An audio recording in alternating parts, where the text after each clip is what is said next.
Good morning mga sis, this is Explore Bataan Vlogger na Bataan kayo. Pasabi ka na lang talaga ng let's go, tara sa Bataan.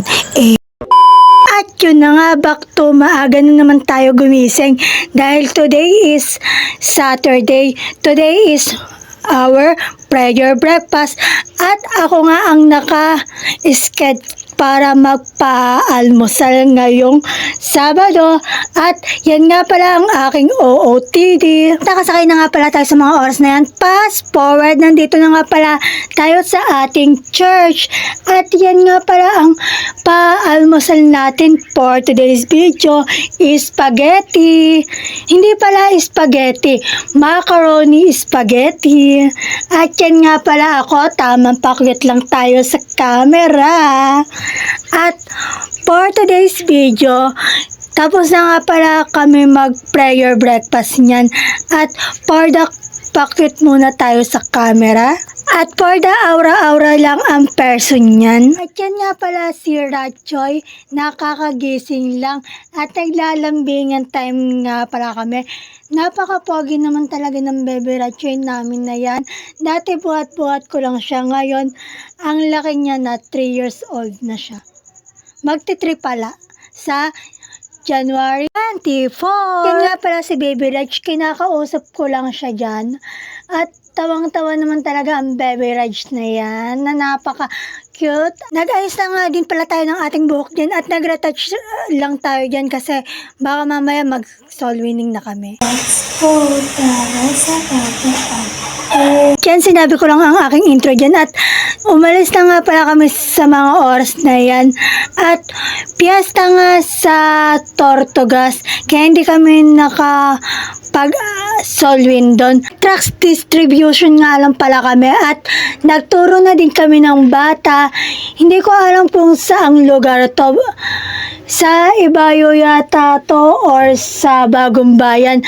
Diyan kami nagturo at may ilog pa nga pala. Ayan nga pala, na tamang video lang tayo. Napakaganda nga talaga ng view. May mga puno-puno pa dyan. Nagpagas nga lang pala si Pastor kasi may pupuntahan kami. Lalayo kami ng konti sa Balanga. At yan, malapit na nga kami sa Robinson. Pero hindi dyan ang destination namin. At sa dinaanan nga namin ay may nakita akong Beneri. At may mga puno-puno pa kaming nadaanan. Nasa highway na nga pala kami niyan at may mga puno-puno nga pala ditong madadaanan kayo.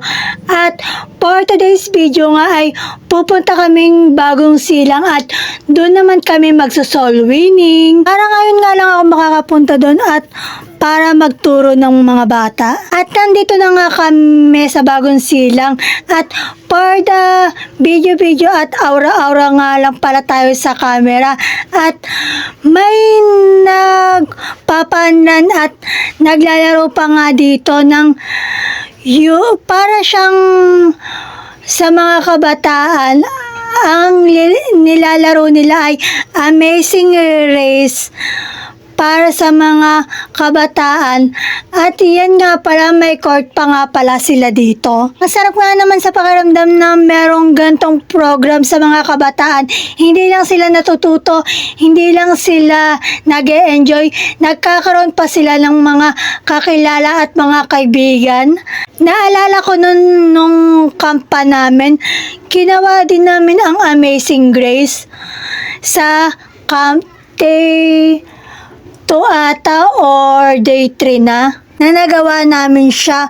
Umano pa kami sa mga lambat nun, yung hindi ka lalagpas doon para hindi ka mat out or maulit kasi pag sumayad ka lang doon, uulit at uulit ka. At yan, nagsasolve na nga si Pastor John Paul dyan.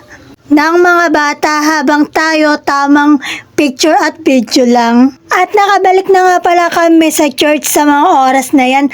At for today's video nga ay for the alaga muna tayo kay Baby Raj na napaka-cute. Hi, bebe! Pinapatawa at kinakausap ko nga lang siya dyan sa mga oras na yan. Pero hindi siya natatawa. Ang cute-cute niya talaga. Grabe. Ang sarap siguro ng may baby sa bahay, no? Yung ikaw ang taga-alaga or mag-aalaga. Ikaw ang taga-paliko, taga-bihis, taga-palit ng diaper. Hapon na nga pala sa mga oras na yan at siguro mga 3:13 na yan. At yan nga pala si Baby Raj na napaka-cute. Ang sarap-sarap ng tulog. Inaantok na kasi talaga siya. Buti nga napatulog natin eh. Thank you sa masarap na merienda si FPC Pilar. At yan nga for the kain na nga tayo at for the mukbang na tayo. At pinag-pray nga muna pala namin yan. At masyado na palang mahaba ang video na to at yun lang naman for today's video. Wag nyo nga pala kakalimutan mag-like, comment, share, and follow. At yun lang. Bye! Salamat sa support. I love you all.